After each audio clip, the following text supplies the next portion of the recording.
بسم الله كحرناو بيرها تي في سي أدوغا بوغتو برشاد علمي بيرها ان سيدو جيدين halkan waxaa ka muuqda geedka loo yaqaano qajaarka oo hadda soo sameeyay baqlida macnaha marka waxyaabaha hadda uu u baahan yahay xilligan oo kale waxa waaye in laga ilaaliyo cayayaanada in laga ilaaliyo kiishiga daryeelkiisa macnaha oo lagu sameeyo ashin la yiraahdo cawska laga bixiyo ama waxyaabaha la soo dhashay laga saaro ama lagu sameeyo lagu sameeyo cawsaskaas waxyaabaha u soo raacaya oo ah baashan diiratadoo kale oo salka goyda ama caleemaha ka jarta waxyaabahan kale oo balkan ah ayaxoo kale balkan haraadweynaha ayaxa ka hara barnaamijkaas oo dhan laga ilaaliyo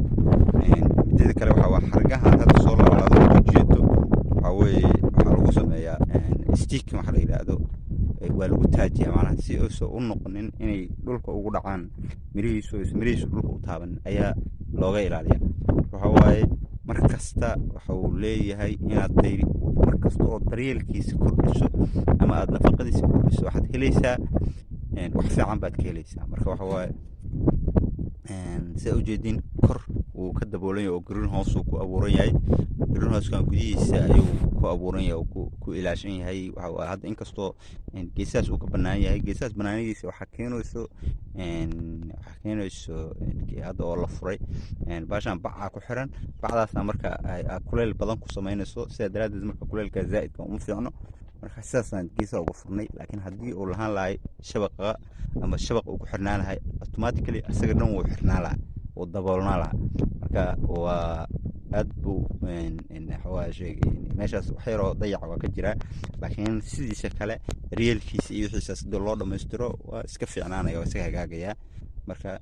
soo ujeedin asagoo sticking garaysan oo halkaas waa ka muuqdo laakiin kan hadda waxa waaye waa hadduu soo baqalay 6 days waa abuuran yahay waa soo wada baxay nadiif uu soo wada baxay waxa waaye waa aad waxa uu yahay germinationkiisu waa 95% waa soo baxay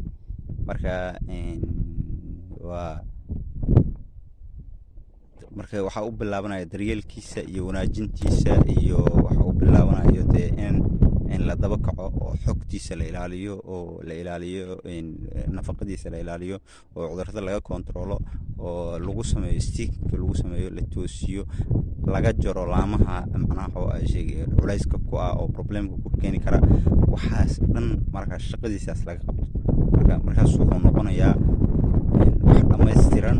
oo aad u wanaagsan marka waa hordhac ahaan waa ka hadalnay laakiin hadda waxaan ka hadlaynaa waa daryeelkiisa iyo qaabka geedkan qofka rabaa inuu abuurto ama uu rabo inuu dhaqdo xanaanaysto oo xanaanaysan lahaa waddooyinka u mara lahaa markii lagu yidhaahdo geedkan saas waa geedkan noocaas waxaas ugu fiican yahay markii lagu yidhaahdo